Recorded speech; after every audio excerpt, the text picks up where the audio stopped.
Get in shape. I put it in front of you making money. I really do.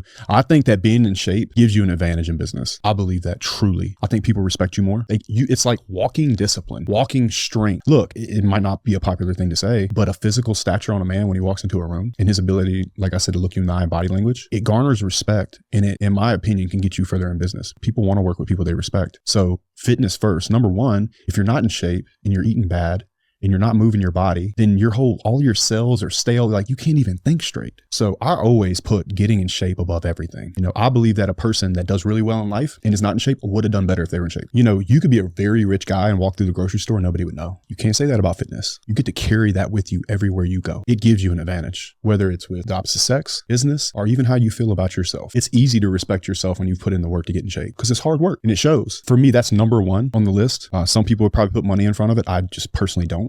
Because I just think you'll do better at business if you're in shape. And it doesn't take as much time as people say it does. I remember being in high school, man. I worked at Harbor Freight Tools. I would go in the bathroom, and I'd put the little sales papers down on the bathroom floor, do push-ups until I couldn't do them anymore, and I did that for years and years and years. It really pays off now because at 37, I've had 6 shoulder surgeries on this shoulder and a total replacement. And I have mature muscle left over from 20 years of exercising. And so now I don't let myself get any further than 2 weeks out from being able to take my shirt off anytime I want. I keep abs year round. It was all that work I did, especially when I was young. People should start working out at an early age because your body is maturing and growing at that time. And you can create all this bone density, all this mature muscle that will stay with you over time, especially if you just do the work to keep the maintenance on it. I don't work out the same way I used to. My shoulder really won't allow it. Some days it really hurts to box. So I have to work on footwork all day or defense or whatever. But I don't think there's a thing in this world that you could do for yourself. I can't think of one that's better than getting in really good shape and getting strong. But how do you maintain a six-pack year round? I've had a six-pack since I was 24 years old. There's not been a day between 24 and now where I could not see all of my abs. Now, I might get puffier around the love handles. Like if you have a standard, sometimes I'd be here, sometimes I'd be here, but I'd never get too far. Imagine if there's a straight line and there's a line above it and below it. I never got outside that. I would never let myself get outside that range. And it's super easy to keep it once you get it. The way I do it now is I fast every day. I've still not eaten today. What time do you wake up? Today? Yeah. 5 o'clock. a.m.? Yeah. And it's 7? It's coffee something? 30, bro. Coffee. I don't even think about it. And then what time do you go to bed? Probably from 10 to 12 on a normal day. So you're eating and then going to bed right afterwards? I heard that's bad for you to eat like right before you go to bed. Yeah, everything's bad for you. What do you eat? What's a normal dinner look like for you? Protein, steak or chicken or whatever. But I'll eat carbs too. Do you track calories or No. just like the one meal? Like No. I can do whatever I want to. If I don't eat Yeah, all if I day, want it's to, I'll like eat one pizza. meal. I'll eat pizza if I want to. Yeah. But I mean, and a lot of people when they fast, their goal is to trigger like an insulin response, right? That's actually not what I'm trying to do because I'll drink the little 5-hour energies or the Feel Freeze. You ever try one of those? No, They got like maca. I just stick with coffee. They got like maca and stuff. And I drink coffee too, but I know the coffee won't trigger the insulin. Even like a fake sweetener can kind of tell the brain or the gut like you have sugar in you. I do it for pure mathematical purposes. There's no way I can eat 2,500 calories between 8 p.m. and 10 p.m. It's almost impossible. Right. So for me, it's more about a deficit than it is about like messing with my insulin response or anything like that. Like I don't nerd out on it. I definitely think there's like an 80-20 to fitness. Even in the way that I work out, I only do certain lifts because I know that I'll get the biggest return from those lifts. And what is that? So for example, I'll never do flat bench. I do all upper chest. When you walk into a room or you're outside, there's one constant variable and that's overhead light. And a lot of, particularly like having a six-pack or looking big is an illusion based off light.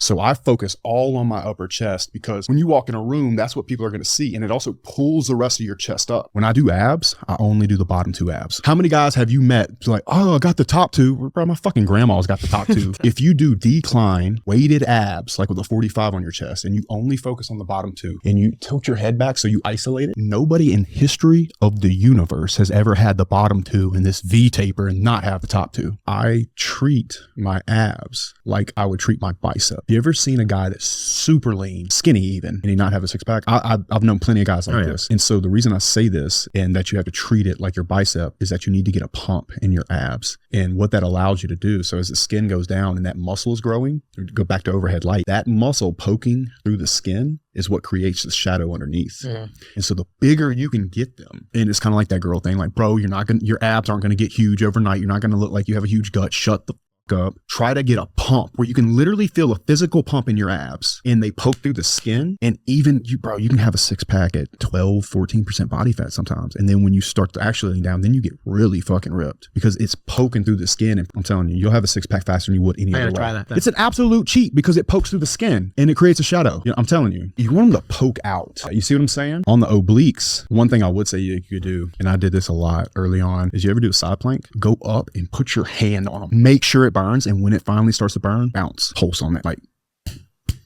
you want to destroy it. I used to do that 2 minutes at a time on each side. And I just until it hurts so bad. And it's just because those are really small muscles. Mm-hmm.